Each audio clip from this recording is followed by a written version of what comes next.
Assalamualaikum warahmatullahi wabarakatuh. Saya Nida Lula Fijriya dari SI23C. Di sini saya akan mempresentasikan materi saya, yaitu struktur data dengan studi kasus sistem manajemen buku di perpustakaan. Nanti juga saya akan membahas mengenai struktur data binary search tree dengan studi kasus yang sama. Lalu juga ada struktur data graph dan ada struktur data hash. Dan yang terakhir nanti akan ada daftar referensinya. Baik, langsung saja saya mulai untuk slide pertama.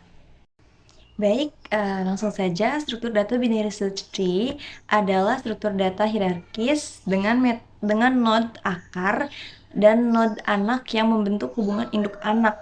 Digunakan untuk mengorganisir data secara hierarkis dan memudahkan pencarian. Struktur data hierarkis yang terdiri dari simpul atau node yang terhubung satu sama lain dengan menggunakan sambungan atau edge.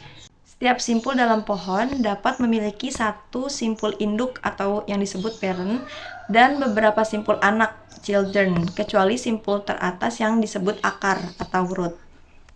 Nah, di sini ada contoh dari binary tree, yaitu adalah Anda memiliki sekumpulan data berupa angka 30, 15, 50, 10, 20, 40, 60. Bagaimana Anda akan menyusun data ini dalam sebuah binary search tree? Nah, di sini ada contoh visualisasinya dari pohon binary tree yang dimana 30 ini adalah sebagai root dan 15 ini karena lebih kecil dari 30 jadi ditaruh di bagian kiri.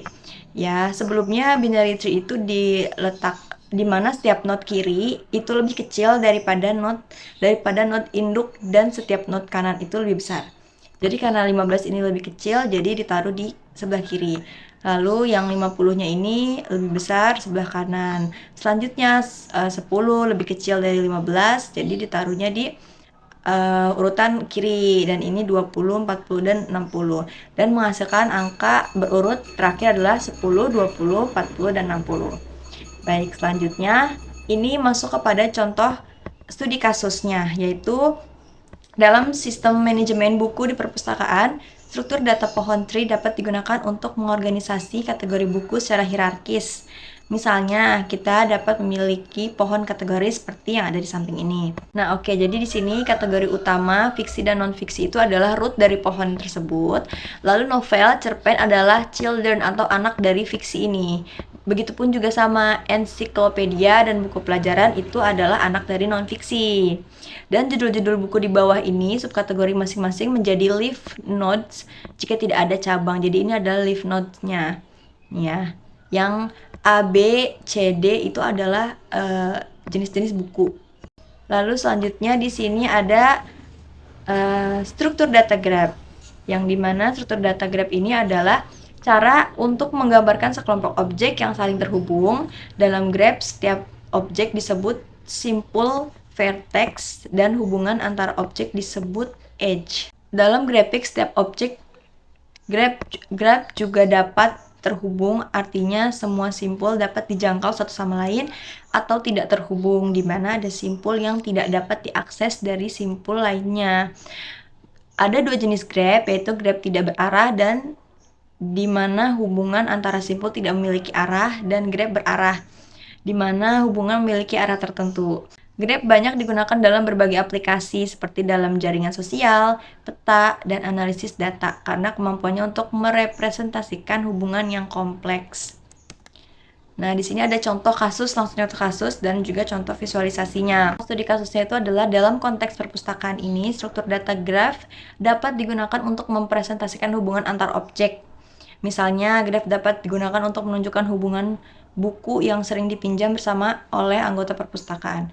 Nah, ini adalah bentuk dari visualisasi kasus struktur data graph, yang dimana penjelasannya adalah di sini node simpul A, B, C, dan D mewakili buku atau anggota perpustakaan, dan panah atau edge itu mengindikasikan hubungan antara mereka.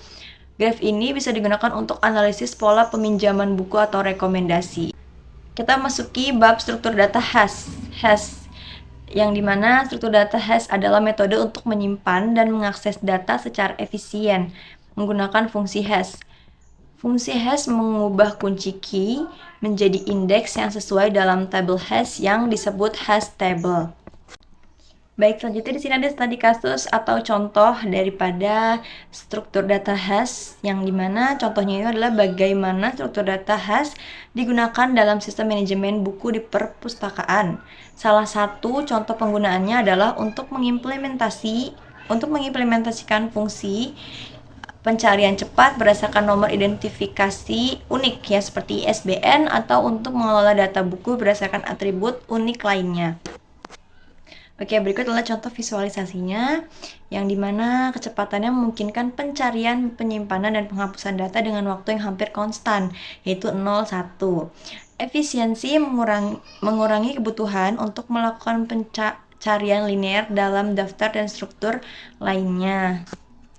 Dengan contoh ini, kita dapat melihat bagaimana struktur data hash digunakan untuk menyimpan dan mengelola informasi buku dalam sistem manajemen perpustakaan secara efisien. Nah, berikut adalah contoh dari tabel hash yang sudah terurut ya. Jadi nanti dari melalui proses-proses lainnya sebelumnya, nanti akan tersusun tabel hash seperti ini.